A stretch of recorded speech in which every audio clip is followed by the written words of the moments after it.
So last night, the Oklahoma City Thunder and the Golden State Warriors had potentially the game of the year as it went into overtime, and Steph Curry hit 12 three-pointers and Kevin Durant fouled out, and then Curry hit a 35-footer that broke me as well as the rest of the internet to win the game. And while that's incredible, the way Oklahoma City has played Golden State this season, I'm starting to get the vibe that they might actually have a chance against them in a playoff series for a few reasons.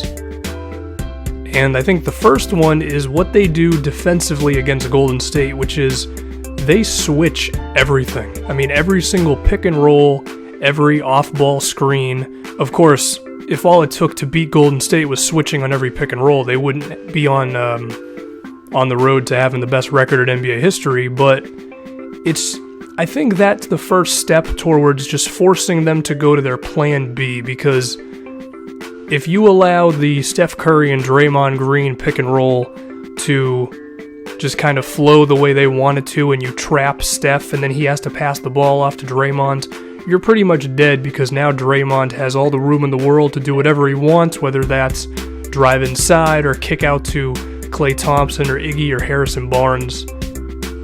If you just switch on the pick and roll and just force Golden State to go to their plan B, that might be the first step. But also, when they switch, what Oklahoma City's doing is they're having Durant defend Draymond, and of course they're putting Westbrook on Curry. When they switch that, it ends up on Durant defending Curry, which is really not the worst thing in the world, and then Westbrook on Draymond, which, seeing it live when it's happening, that's not that bad either. So, it's not like Golden State just has a drastic matchup advantage when Oklahoma City switches that pick and roll. So I think that's the first step.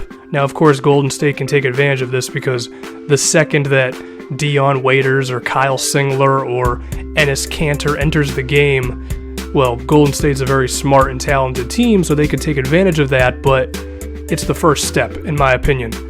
Second is the way Golden State does their rotations.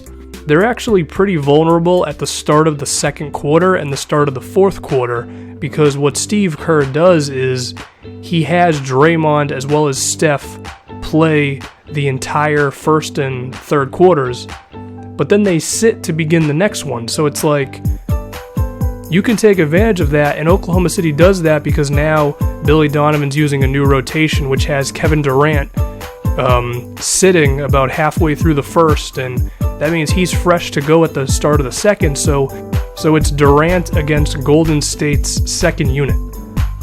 I mean, that right there, like, you can take advantage of that. Hell, in the game last night, in the beginning of the fourth quarter, Russell Westbrook as well as Kevin Durant were on the floor, and Steph Curry and Draymond were sitting. Now, again, Golden State's a very smart team, so I imagine they wouldn't just allow this to keep happening in a playoff series, but it's still an adjustment they have to make, which in my opinion shows a little bit of vulnerability versus a team like Oklahoma City. And the next little thing that makes me say, okay, the Thunder might have a chance is Golden State is fantastic when it comes to defending screens, cuts to the basket. They're great at that stuff because they can just switch everything. I mean, with Klay Thompson, Harrison Barnes, Andre Iguodala, Draymond Green, they can just switch pretty much any off-ball screen that you throw at them, which means sometimes the best offensive approach may be to just have it be a little more simple and give it to a great player who's impossible to defend. Well, last time I checked, Kevin Durant as well as Russell Westbrook are impossible to defend, and if you just have a simple play where you just give it to Durant on the low block, I mean, last night Durant had more than one post-up on Draymond Green where he just hit a turnaround jumper over him. That doesn't give Golden State the opportunity to switch or anything because it's just Durant on the block.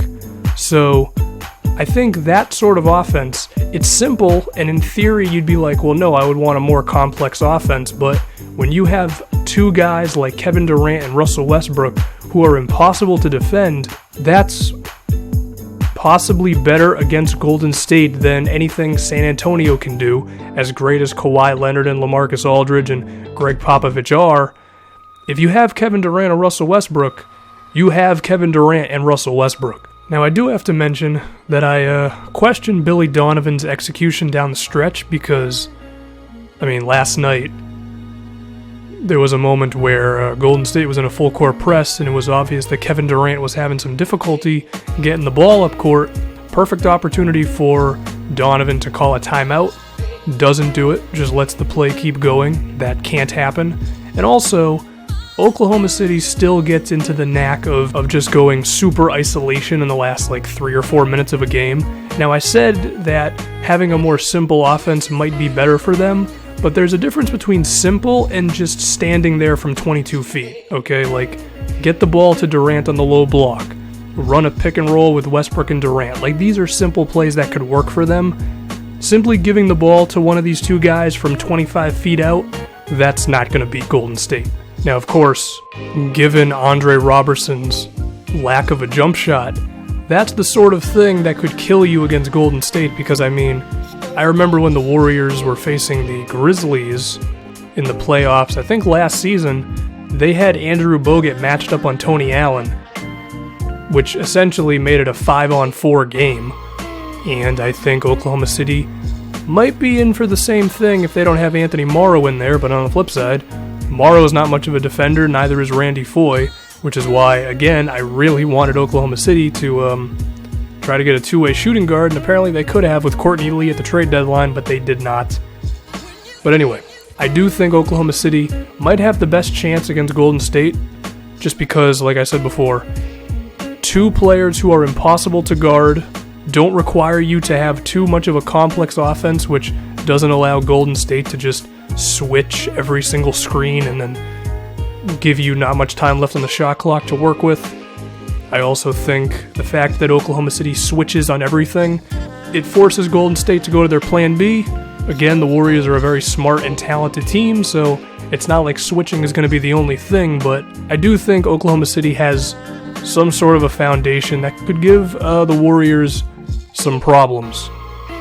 Now, of course, if Steph Curry is going to keep on hitting 12 three-pointers a game and hitting 35-footers to win the game, well, then nobody's beating them. And let's be real, Golden State's probably going to win the damn thing anyway, but I do think Oklahoma City could give them a tough time.